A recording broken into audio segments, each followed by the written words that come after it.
dans cette deuxième vidéo de Des pois chiches des potes, la chaîne où on va cuisiner végétarien avec des potes. Et aujourd'hui, pour cuisiner avec moi, j'accueille mon pote John.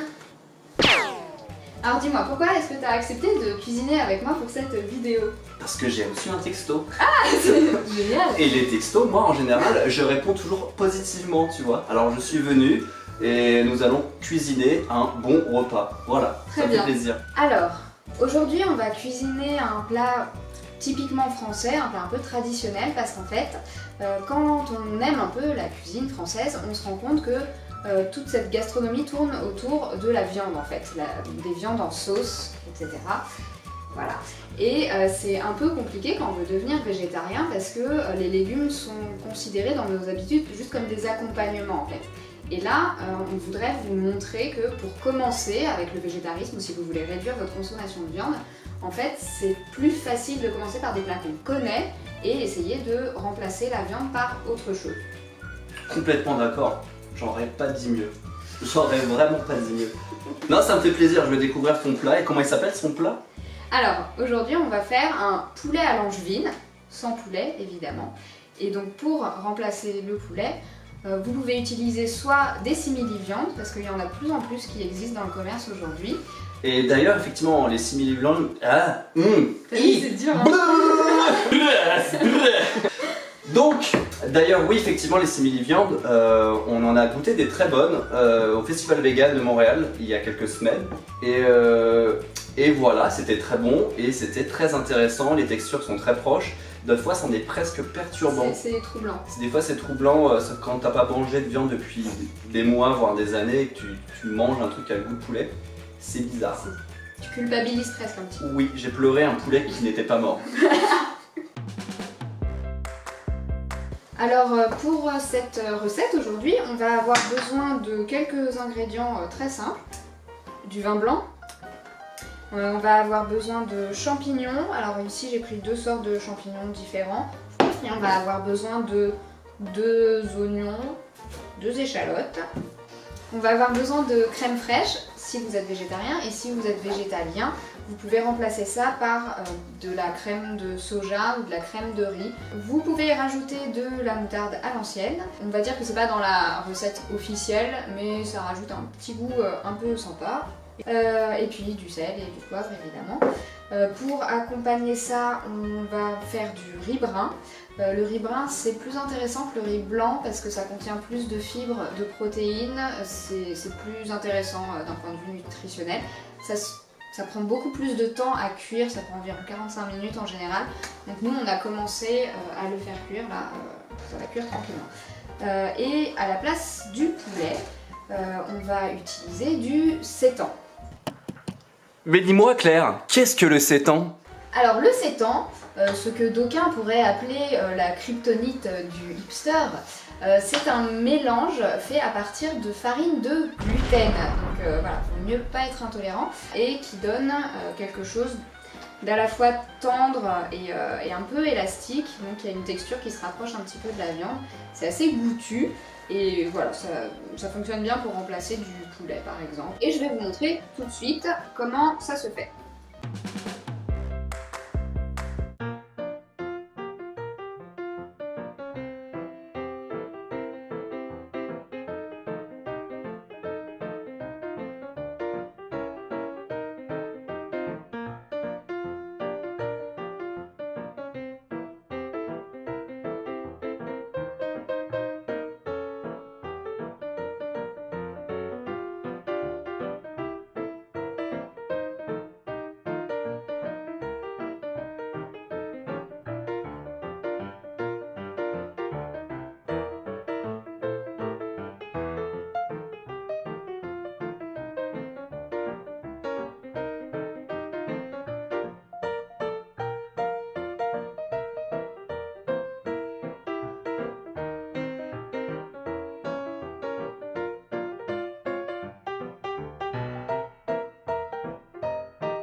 Est-ce que tu préfères couper les oignons, les échalotes ou les champignons? Moi j'adore pleurer, donc Comme ça.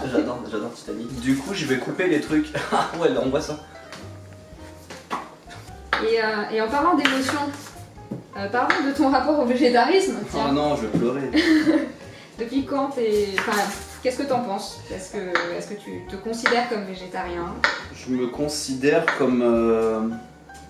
J'arrive à dormir le soir, donc c'est tout ce qui m'importe pour l'instant. C'est-à-dire que ça m'arrive encore de manger du poisson. Ça m'arrive, je bois encore du lait, même si j'en bois très peu. Ça m'arrive de manger du fromage, donc je me considère loin du véganisme là. J'ai pas d'objectif particulier et clair à déterminer là-dessus. Mais voilà, c'est peut-être une voie, c'est un chemin, tu vois. Moi je vois ça plus comme une philosophie de bien-être avec soi-même et avec le monde qui t'entoure. Et je pleure pas, c'est pratique hein, ces lunettes. Bah ouais. Tu me les laisses, vous me les laissez? Et sois gentil hein, quand tu les découpes, faut être gentil avec les légumes qu'on découpe. On ne pense pas assez, ils souffrent aussi. Mais grave. À cause de tous ces végétariens qui les massacrent tout le temps là. Hein, la souffrance végétale, on n'en parle pas assez. Hein. Tous ces bébés carottes là qui sont arrachés à leur mère. C'est ça, arrachés à la terre. Cruel. Tout à fait d'accord. D'ailleurs, en parlant de bébés carottes, il y a un livre que je vous conseille, chers spectateurs. C'est de, je sais plus l'autrice. L'autrice? Oui. Ça se dit? Ouais. Ah ouais, non, ça se dit, j'invente des mots qui se disent. Non, tu n'inventes pas, c'est un mot qui existe et qu'on essaye de réhabiliter justement dans une démarche d'écriture inclusive. Oh. Je pensais pas qu'on parlerait féminisme dans cette vidéo, je suis tellement contente. En fait, j'ai lu un livre qui s'appelle Le cri de la carotte. C'est vraiment très très intéressant. Ça parle d'une militante végétarienne, comment elle est arrivée au végétarisme et quelles sont été ses voies et ses dialogues et toutes les réponses qu'on peut envoyer aux carnistes qui nous prennent la tête lors des repas de famille ou ce genre de choses. Et c'est fait sur un ton humoristique très très intéressant. Le cri de la carotte donc. La couverture du livre est ici. Bon bah voilà, c'est prêt, on va pouvoir passer à la cuisson. Nickel, allons-y, allons-y.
Un petit peu, voilà. Un peu là, voilà. Oh pétard, j'en mets partout. Jean-Michel Maladroit, bonjour. Oui, je mets avec mes doigts, ne reproduisez pas ça chez vous. C'est dangereux, c'est chaud.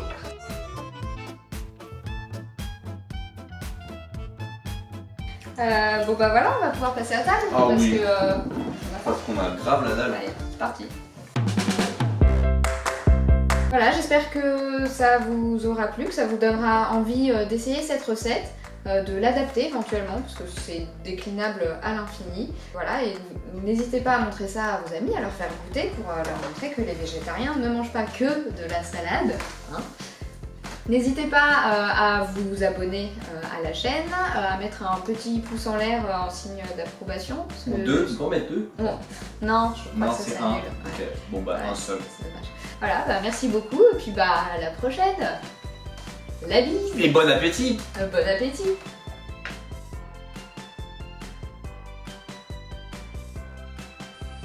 C'est stylé. Non, c'est bon. Je m'attendais à une texture plus visqueuse, mais en fait, c'est super, super bon. Du coup, je vais faire ça chez moi. Voilà. Super.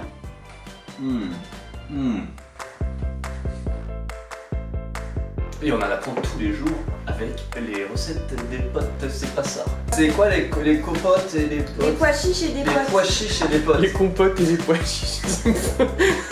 Non, on en apprend tous les jours avec les putes. Ou bien non. Pois chiches et les potes. Mais c'est pas, j'arrive pas à le dire, ok? Je suis un artiste qui connaissait de l'espace. Et on en apprend tous les jours avec des pois chiches et des potes. C'est pas ça. Oh, c'est chaud. Mais si. Il C'était a ça? dit des pop. Et des potes. C'est pas des pop tartes, c'est des potes. Dieu.